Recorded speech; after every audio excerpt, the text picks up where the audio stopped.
I love rally, I love the roads. I've never been more terrified about anything in my entire life. Our trusty steed, the WRX STI, which we like to call Fabio, noticed that the launch control, we were struggling with the launch control and it was really bogging down.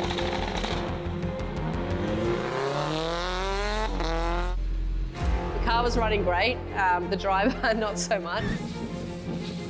Yeah, just started to come down with something during the day, started to lose my voice, wasn't feeling too great. I think we managed to finish about 13 seconds in the lead to take the win in the production cup and finish 8th overall for the weekend.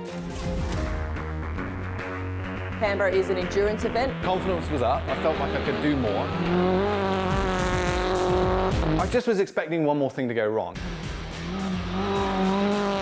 Literally tore it off the car. We have to replace the head gaskets. We weren't that far off overall as well. Is 6 right plus. Okay, get it going.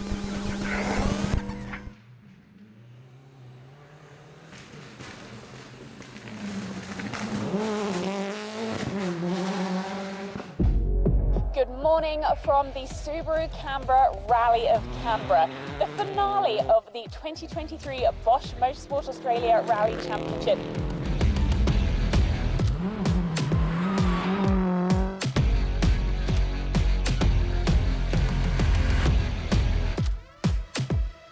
Stage 1, Oakey Creek, 10, 5, 4, 3, 2, 1, go, and flat 6 left, 30, 5 right, go 350,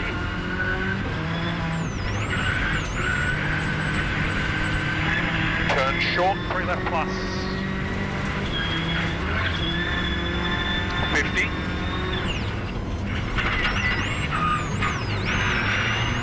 flat 6 left, 80, fast 5 right plus,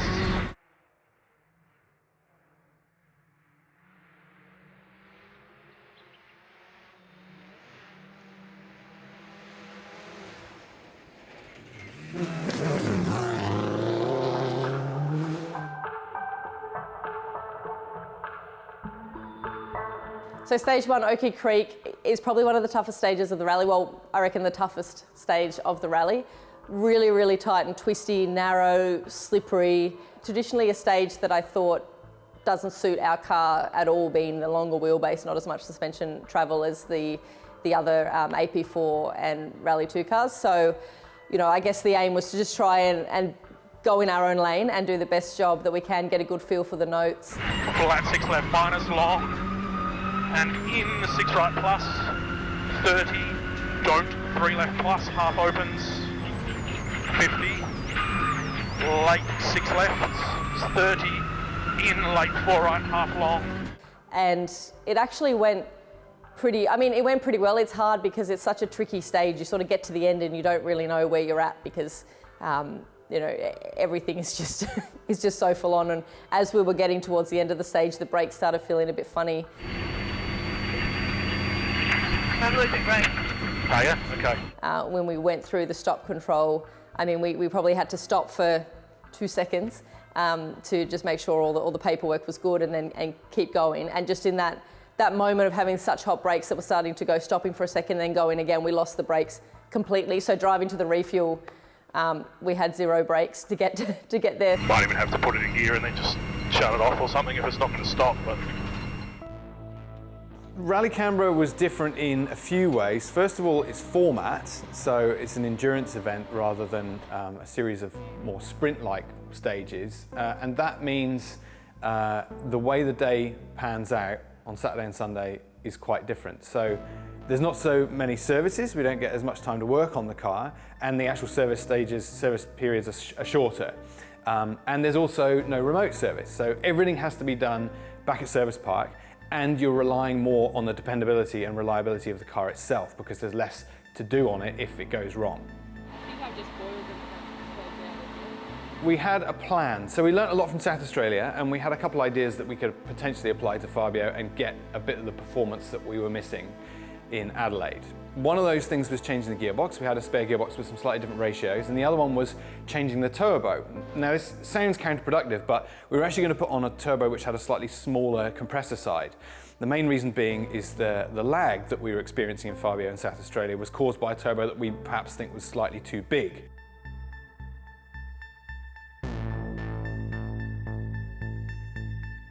So by fitting a turbo with a slightly smaller impeller, we're hopefully going to get slightly better throttle response. And that might mean we get slightly less top-end power if it wasn't for one other very good reason. Alice? Thank you. The restrictor. Now, because we're racing in a particular class, all the air going into the turbo has to go through this particular 34mm restrictor. So if you've got a huge impeller the other side of that, it doesn't really make much difference. It all has to go through the same small hole. So, slightly smaller impeller, better throttle response, hopefully not too much of a cost to top-end power.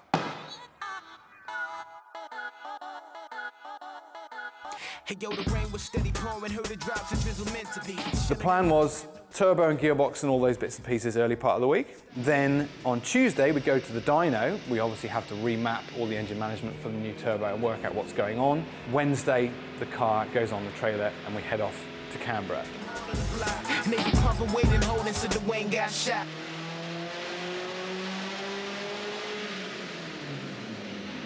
Now, wind behind us and all things going to plan, that would have been excellent. But oh boy, did things not go to plan. Well, from dyno testing this morning, there is good news and bad news. The good news is the turbo is working absolutely as expected. We've got plenty more performance much earlier in the rev range. The bad news is it has increased cylinder pressures and we're blowing out coolant. Now, that is not sustainable. If we try and go and do another rally losing that much coolant, we're going to have no engine by the end of it. So, unfortunately, we have to replace the head gaskets, and that's why we're here at Ravage Raceworks. And if you're wondering why I've got a slightly strange camera angle, it's because my camera operator is 5 years old. Say hi, Alice. Hi, Alice.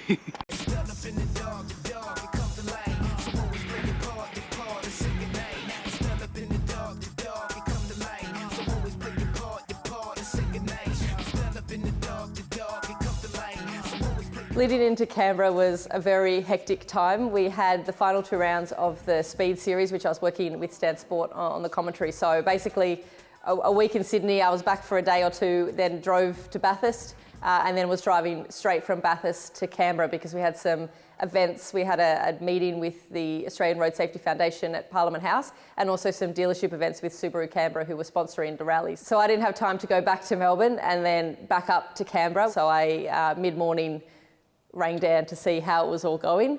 The car itself has standard head studs, and when you start getting into serious performance range, they can start to suffer. Now, the story actually goes back probably to South Australia, where we think the problems actually began. We looked back at the data and we found that Fabio had got a little bit hot in some of the stages. The car went on the trailer, it went to Ravage Raceworks, and that's where the full open heart surgery began.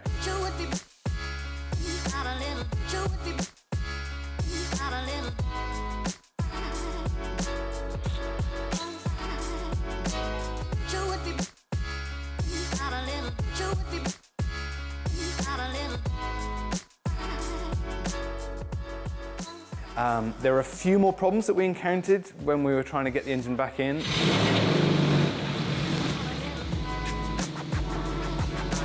The long story short is the engine was back in and the car was on the trailer at about 6 p.m.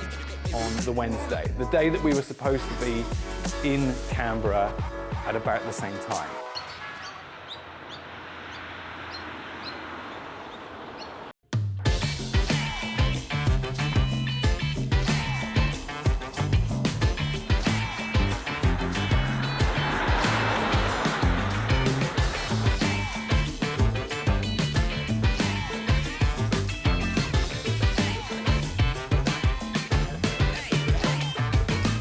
So the format of Canberra is an endurance event, which basically means that it's the combined total time of the 2 days. So the Adelaide Hills Rally in South Australia was a sprint format, so it's basically 2 different rallies, like a rally Saturday, which is Heat 1, and a rally Sunday, which is Heat 2, and then you combine the points for the overall result. In Canberra, it was just you start Saturday, and the clock keeps rolling until you finish Sunday. So basically, if you have an issue or anything on Saturday, that carries over. It's not a clean slate on Sunday. So it's a little bit more strategic from that point. I guess you kind of need to balance that risk versus reward, because you want to try and build, ideally, a gap sort of on Saturday you can manage on Sunday, but you also don't want to lose time on Saturday because it's going to be harder to make back up on Sunday.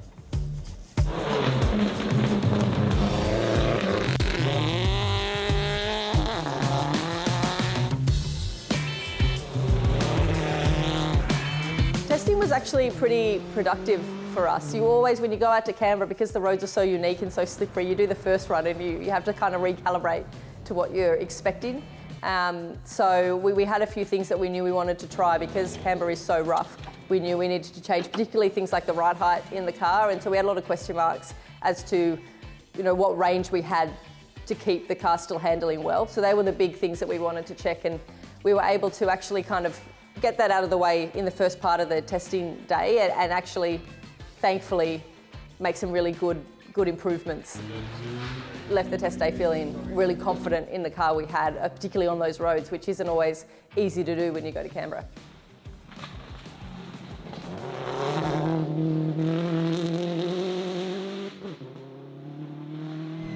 Five, 4, 3, 2, 1. Go 50, crest, long 4 right, tightens minus. And into 4 right plus. 20, 2 left up, in exit. And 4 left plus, in after crest. Into 2 right. Into 2 left minus, in.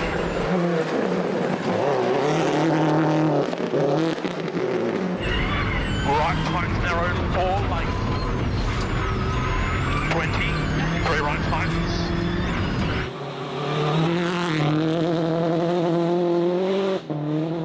Rally of Canberra's always been quite a special event for me.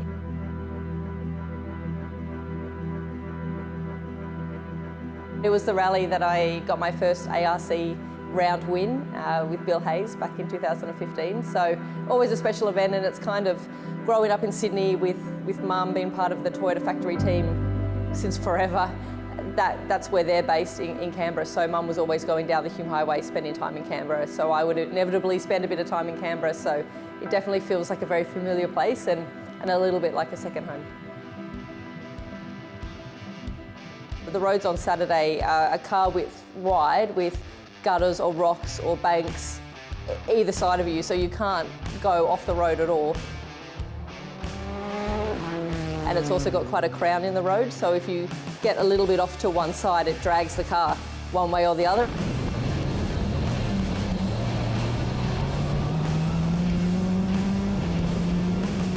It's almost a rally of 2 parts. So you have the forests of Saturday, which are on one side of Canberra. They're very technical, very demanding roads. So they're very tight and twisty, very narrow. You've got that crown in the road, very slippery. And then if you go to the forest on Sunday at Cowan Forest, it's a big forestry complex. So that side is maybe not as technical on the notes in the driving, but much more demanding on the car in terms of all the impacts that it puts up with. I think the format, having just recce without the super special stages on Friday, from our perspective, it makes it a little bit easier because we can just do the recce, come back, look over our notes, and we don't have to then rush off to something else. So from my perspective, it actually gave us a bit more breathing space, which at that point we needed, to be honest. So that worked out quite well, and then we were able to be, fully prepped with our notes and everything come Saturday morning. We weren't allowed to bump in the day before. In actual fact, same day really that we were allowed to arrive at service park and start setting up. And then we actually had to leave fairly early as well. It's almost like we weren't welcome, but I'm sure we were. So that really changed the entire game strategy. We had to be in and out very quickly, very efficient. And yeah, it kind of instilled this sense of urgency from the start. There was also a lot of complications in, what do you do with a rally car that doesn't even have an ignition barrel or a door lock that's sitting on the back of a trailer overnight?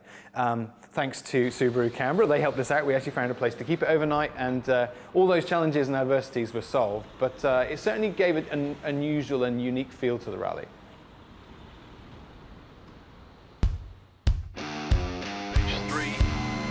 Range 1, 30 seconds. We are standing on SS3. Fantastic to have Molly back in the Australian Rally Championship. She's been fitting it in between her international exploits in extreming. 5, 4, 3, 2, 1, go.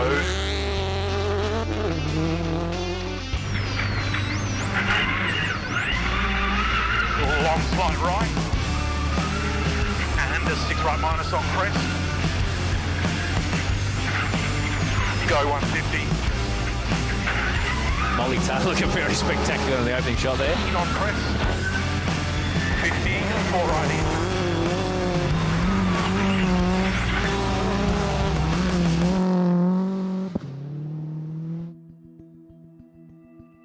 So Saturday afternoon unravelled a little bit, which was really unfortunate because we were doing a repeat of all the stages that we did in the morning, and I think halfway through Oakey Creek, that first stage of the rally, our split times, we had quite a good gap in the production lead-in. We weren't that far off overall as well, so everything was kind of building on what we'd done in the morning. And then about halfway through the stage, the car just lost all power. I thought it was something with the engine and the heads, and it was going to be game over. 60. Late 6 left minus, up, okay. And long 6 right minus, tightens 5. Crest over 30. Crest over 30, long 4 left. The engine's warm again. Hang on, I'll turn the blower on. Yeah, but it stopped like sleep. It's lost boost. The temperature was kind of stable, so we could keep driving without it getting too fatal, we thought. So we just kept driving just to get out of the stage, and then we would be able to spend some time to figure out what it was.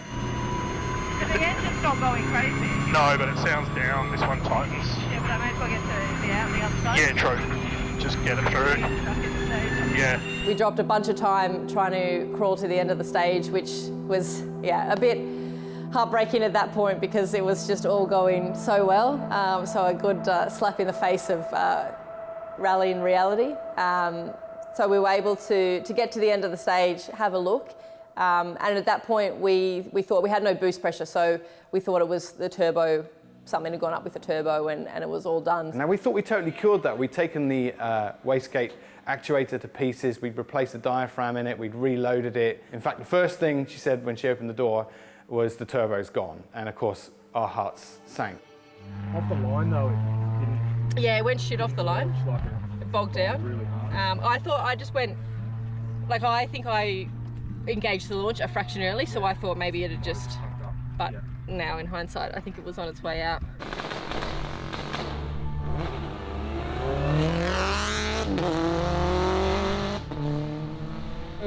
So yeah, basically we tried to see if there's something like issue with the actuator or something that we can repair on the road, but it looks like it's more serious than that, which means it's back to the service park and back to you. Again. Can you fix it? I'm sure you can. I was about to say I can fix anything, but that's making too big of a promise, so I'll say possibly. So, looks like the dead turbo, something catastrophic, has actually turned out to be just the intercooler hose has blown off, so looks like they're still in the game.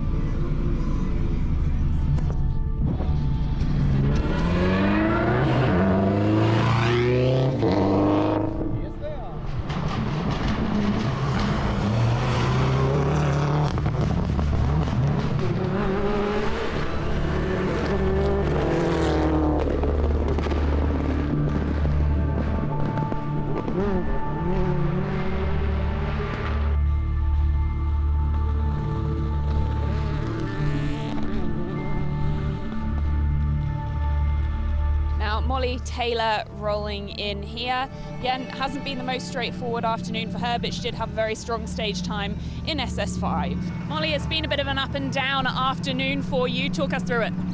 Yeah, I mean, the day started off really well, and then in the first run of the afternoon loop, we thought we'd done a turbo, but it was actually intercooler issue. It had come off the mount and pulled the pipe out, so we had no boost for that stage. Dropped a minute, had a really good run through the second one, and that one, I don't know, I think I'm just trying to make up a bit too much time, and we had a bit of an off. And Slight right into 5 left minus, little late. Is 6 right plus. Okay, get it going.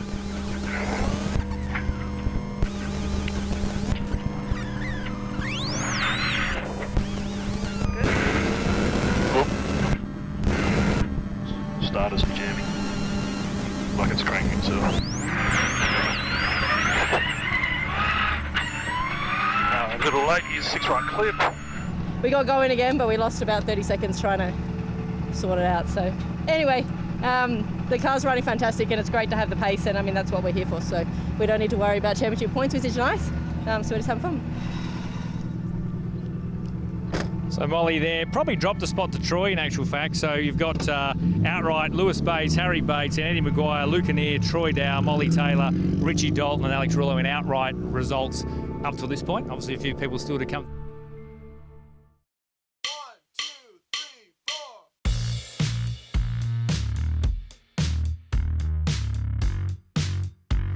So Az and Dan, have spent so much time getting this program off the ground, and really they've been doing each the job of 3 people at least. Az has been instrumental. It wouldn't happen without Az. He was one of the guys with Whitey that built the car, knows Fabio inside out, and just also has such a great attitude. Nothing's ever a problem. He's always very calm and relaxed, even when things, we're getting tied up against time or everything's hitting the fan. He's just so calculated, relaxed. So he's the exact person you want in your corner from his capability, but also from his attitude. I think it's been really special to have Dan involved. He's been to a lot of my events, but to have him as part of the crew, I've lent on him a lot. He's just really taken to the role, and I would like to think he's enjoying it. I think at some points he's asking why he signed up for it. But again, it wouldn't have happened without him, and just to have someone that you trust 100%, that's in your corner, that's been through, everything from rallying to not rallying to trying to go back rallying again to actually going back rallying again. He's been through the whole journey, so he's as invested as I am in making this happen. My dad, so great to have him involved. He's the reason I started rallying, him and Mum, and he taught me how to drive a rally car and how to work on my cars and everything. So to have him still involved, is very special, and it's just always nice to have that support there in any case. And he'll always support me and always tell me when it's good, but also tell me when I need to pull my head in as well. So I think it's always good to have someone like that. We also had Steve Hollywood, my uncle, there for the weekend, helping in a sort of management team organiser point of view. So great to have Steve involved. He's actually very, very experienced in the event organisational side. He's been Clark, of course, for the Alpine. He's done a bit of co-driving years ago for my granddad, actually. I think they crashed more than they finished rallies, which was how my granddad used to rally. So he's been around the sport for a long time, but not really on the team's side more recently. So it was great to have him on the other side rather than running the events, helping us run the teams. Also coming up for the rally this weekend, we had Leigh Stamnation. I've been working with Leigh for quite a while, actually more in the gym than anything else. Leigh is a car engineer and also a human engineer, if that's a term. He has his company Reaction Performance that he does a lot of engineering on the circuit racing side. We've been friends for ages. Leigh's helped me out on that side a lot with my training in the gym and prepping for events. So when we did Canberra, I rang up and said, you got to come to the dark side. You got to come to rally and see what it's like and jump in the car. And on the engineering side, it was great to have him to be able to look at all the engine data and keep on top of that, particularly with the turbo change, to make sure that everything was running well. And hopefully we've shown him enough that he wants to come back for more. Only just long enough. Can we get rid of one of those spaces, Jackie?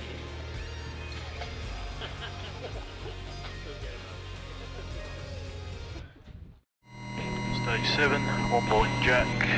And there's 75 kilometres around Cohen. Car breaker. Yesterday was you made a mistake, you got penalised, you get the car keep breaking. It's just a rough change of rhythm. It's almost like 2 rallies in one. So there's a lot to play for before we get to the Euro Power Stage. So coming into Sunday, we were still second in the production cup, but we dropped from 4th overall to 7th overall. So we had a bit of a job to do. We kind of knew second was where we were sitting if we all had a clean run. So, you know, it was about just trying to focus on getting good stage times, getting stage wins in the production class, getting a good feel for the roads, for the car, and just having fun because, you know, it'd been so much work to get up to this point from so many people. And I sat there on Sunday morning and thought, you know, this is our last day of rallying in the ARC. Hopefully just for the year, hopefully it's the start of more, but you know, it was sort of that moment to just do a bit of a reset and look at what we've been able to put together with a very, very small group of people and some fantastic supporters. 5, 4, 3, 2, 1, go, and clip slight right on flat crest, 150, turn 2 left plus on top crest, and flat crest, 20, 5 left minus, 30, flip 3 left plus.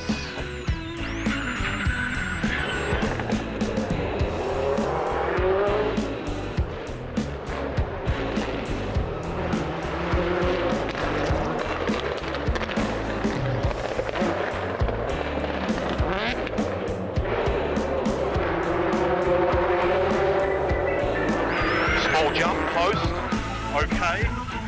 200, brake before post 30, turn 2 right minus. So Fabio got a workout on Sunday.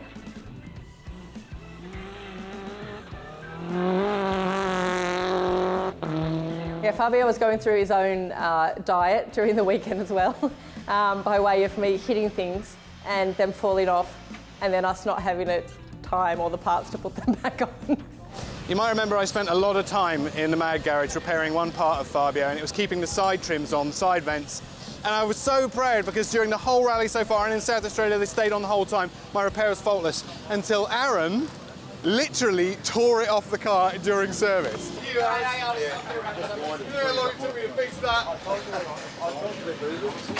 I don't know whether to be amused or heartbroken.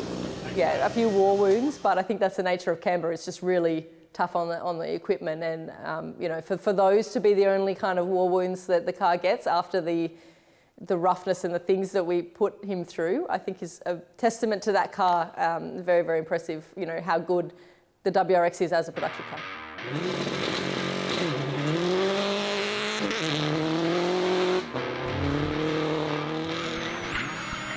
30,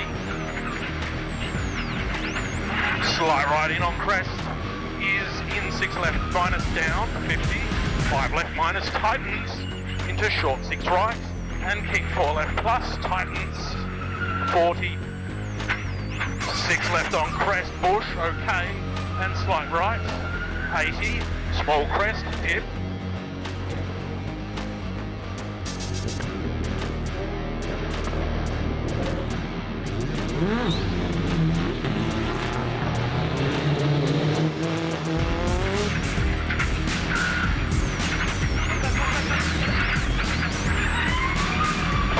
Five left plus, 30, left entry late, 3 right plus, soft.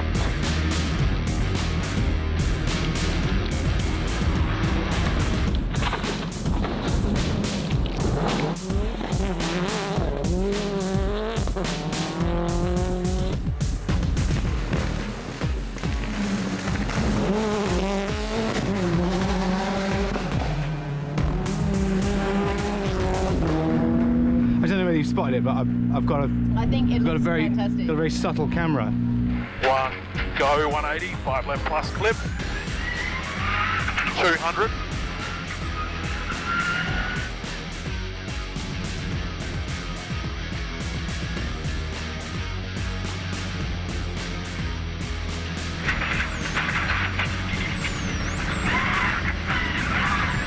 Finish, 300, yep. 7:33, we did 7:41 last time, so what's that, 8 better. Felt good. Given all the challenges that we had encountered all the way up to the rally and then during the rally, I suppose we were heading to the power stage with a sense of excitement because we'd made it this far, but also, I don't know, I couldn't help but being a little bit sort of negative, pessimistic. It's probably not fair, but I just was expecting one more thing to go wrong. So the power stage, the final stage of the rally, it's where you can get extra points for your finishing position just in that stage. So they reverse the top 10 as well for the TV crews. So in theory, the person that's going to win the rally is coming through as the last driver or close to it. So it's a pretty exciting stage as all the live TV, all the spectators, all the crowds. Canberra's always really well supported by the fans, and Subaru Canberra had some cars on display. So yeah, it was a fantastic atmosphere. 10. A lot of the time Andy isn't even looking at the road. We try and sit them down as low as possible for centre of gravity, so that's one of the factors. So under acceleration, sometimes, you know, they're looking at the sky. But also just because there's so much information in the notes, because you're trying to describe the speed of every corner, and particularly in Canberra, because they're so technical, you know, every corner opens or tightens, or it has a don't cut, or it has some other description to it. Andy will be looking down, reading the notes and feeling what's happening in the car, and you know, be feeling the corners and correlating them to what he sees, so he can just get the notes out in time. And then every now and then when there's a bit of a straight, he can look up and get a reference. But yeah, to be able to do it by feel and stay, you know, in the right rhythm and stay on the right note, yeah, it's an incredible skill. 5, 4, 3, 2, 1, go, and flat 4 right clip, 50, cut 5 left plus, brake 20, 2 right minus, and 2 left, into tunnel, keep 4 right minus, main, on flat crest and 20, line clip 6 right, 80, 6 right half long, 150, 80, flat bump 80, flat crest dip, and flat crest 40, brake crest 60, turn late, 2 right narrow exit, and 5 left little late, don't, and long slight right to the flat crest, and care 5 left plus dips over crest, don't, 40, 6 right minus narrow, 150, turn 4 left clip to crest, neat exit, go 200, in turn late 2 right slippy, 60,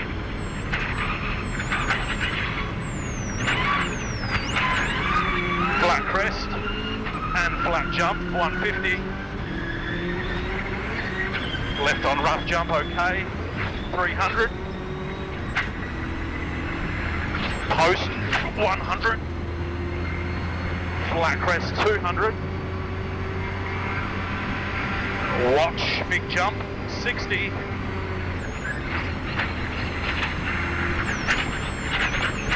long 2 left plus, and 2 right plus, link 20, turn early 2 right minus, 30 over finish,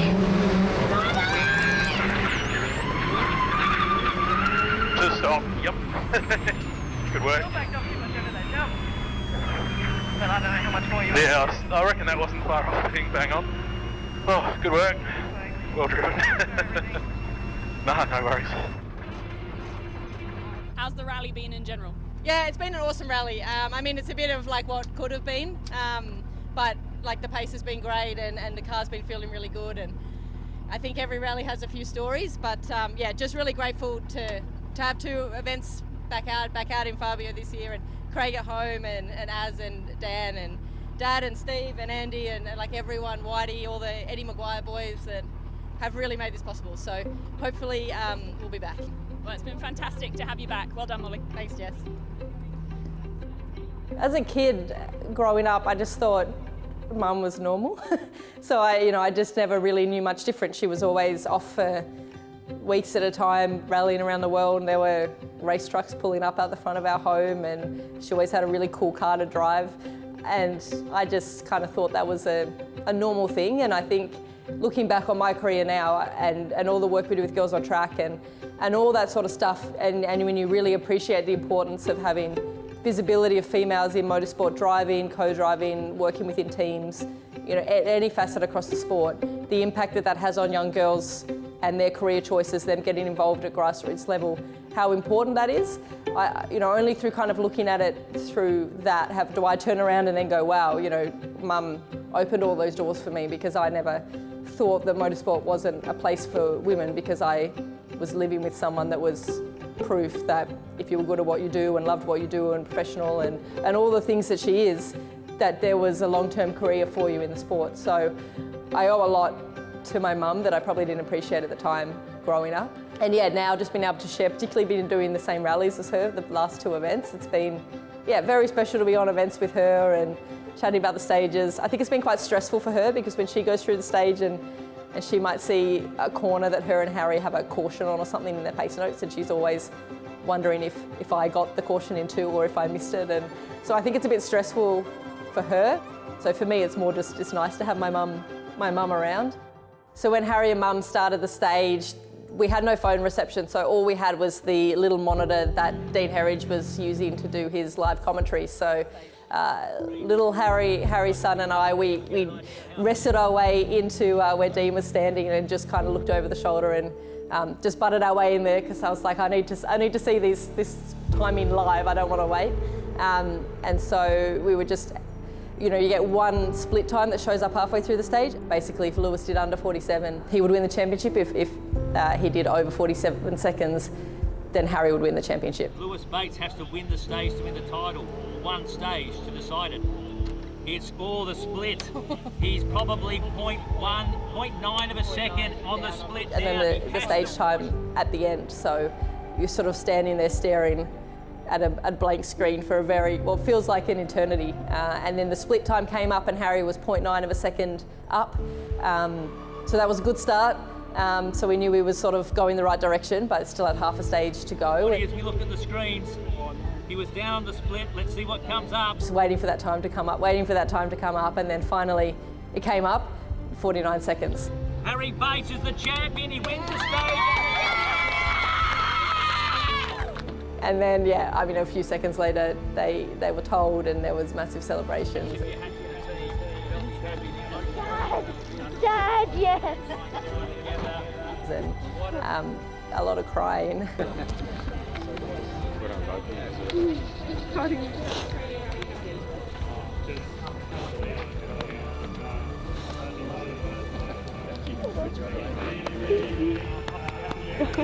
And it was a very special moment, because Harry's my best mate.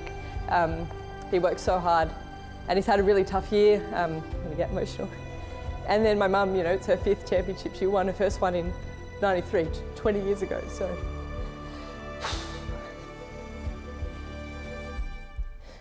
it's a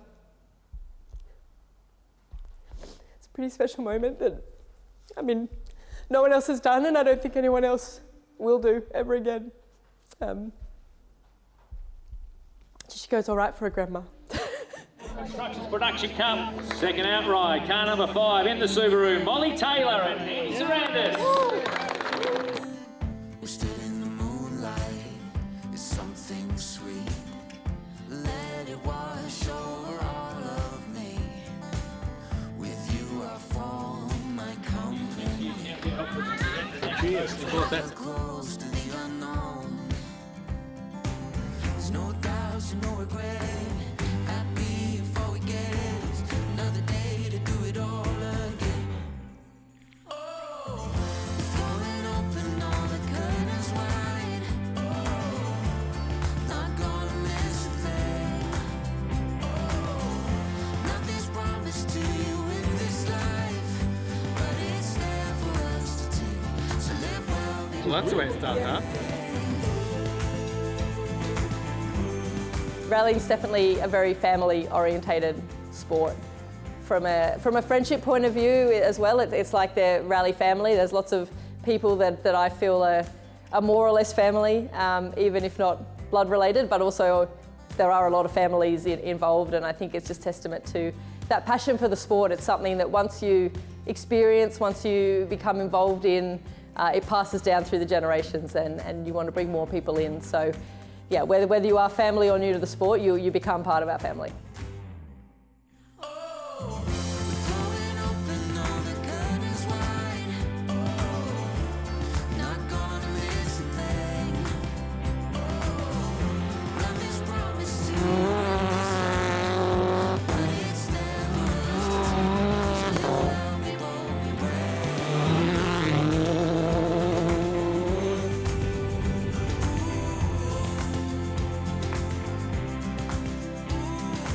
Well, we really hope you've enjoyed Hairpin. We didn't even have a name for it at the start, but now we feel like we've got a lot done. Thanks to you. Yeah, and thanks to your awesome driving and everything that you've put into this. We hope you've enjoyed the series, but the question is now, what do we do next? Would you like to see us come back for another series of Hairpin? Perhaps we should do something slightly different in the Mag Garage? Or should we go rallying again? Yeah, thank you so much for making all of this possible. It's been a big labour of love, and we'd love to do it again. And yeah, I'd like to know what content, long, short, whatever you would like to see. And yeah, please let us know if you think we should go rallying again. We're desperate to make it happen. Would love your support. Thank you. And subscribe. And stuff. Like and subscribe? Yes, you know what to do.